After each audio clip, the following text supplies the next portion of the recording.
Doctor, can we talk about cancer a little bit? Various types out there. What are some of the things that you've seen in terms of your patients, and what some of the things that you've been able to do?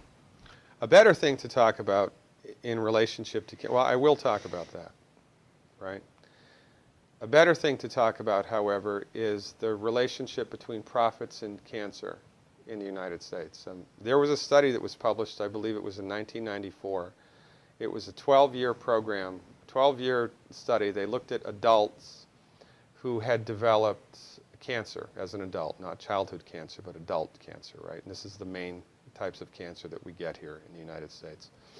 They did a meta-analysis of these people all around the world who developed cancer as adults for 12 years and were treated with chemo. And they looked at the results. And they published the results in the Journal of Clinical Oncology. And the results? 97% of the time, chemotherapy does not work. 97% of the time, it doesn't work. So why is it still used? It's one reason, and one reason only: money. If you go to a medical doctor, an MD, with a sinus infection, and that doctor prescribes an antibiotic, he gets no financial kickback. Now, if he prescribes 5,000, of that antibiotic in 1 month, the drug company that makes it might send him to Cancun for a conference, right? Mm-hmm. But he gets no direct remuneration. It's not with chemotherapeutic drugs. It's different. Chemotherapeutic drugs are the only classification of drugs that the prescribing doctor gets a direct cut of. So if your doctor prescribes chemotherapy for you, here's how it goes, more or less.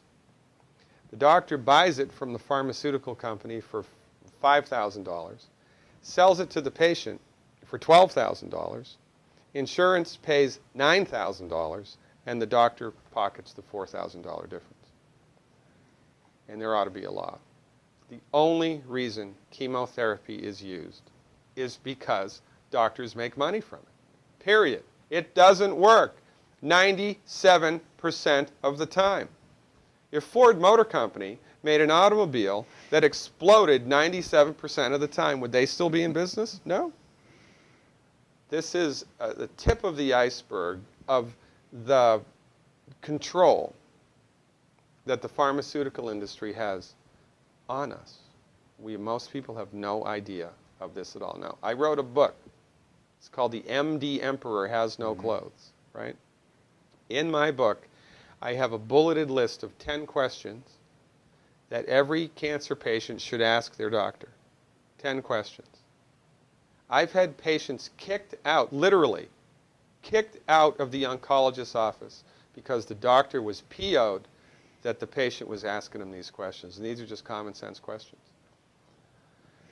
Cancer treatment in the United States, we have lost the war on cancer. We have lost the war on cancer. Why? Because cancer is not a reductionistic phenomenon.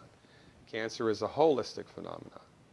And when you try to bring a reductionistic methodology like drugs and surgery to bear on a holistic phenomenon, you will completely miss the boat each and every time. You cannot do it. Medical doctors are like colorblind art critics. They can see that that's a boat. They can see the black and white outline, but they're completely blind to all of the colors and textures that make up the substance of the thing. It's no difference with cancer. The reason that people get cancer in the United States and the reason that we have completely lousy outcomes is because medical doctors are driving the research bus.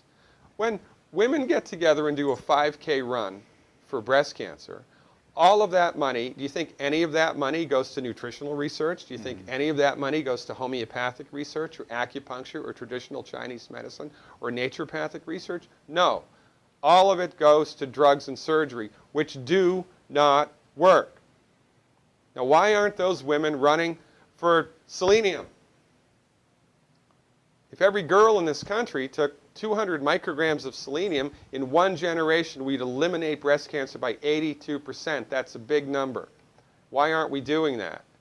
Because medicine in the United States is a for-profit industry, and most people are completely unaware of this.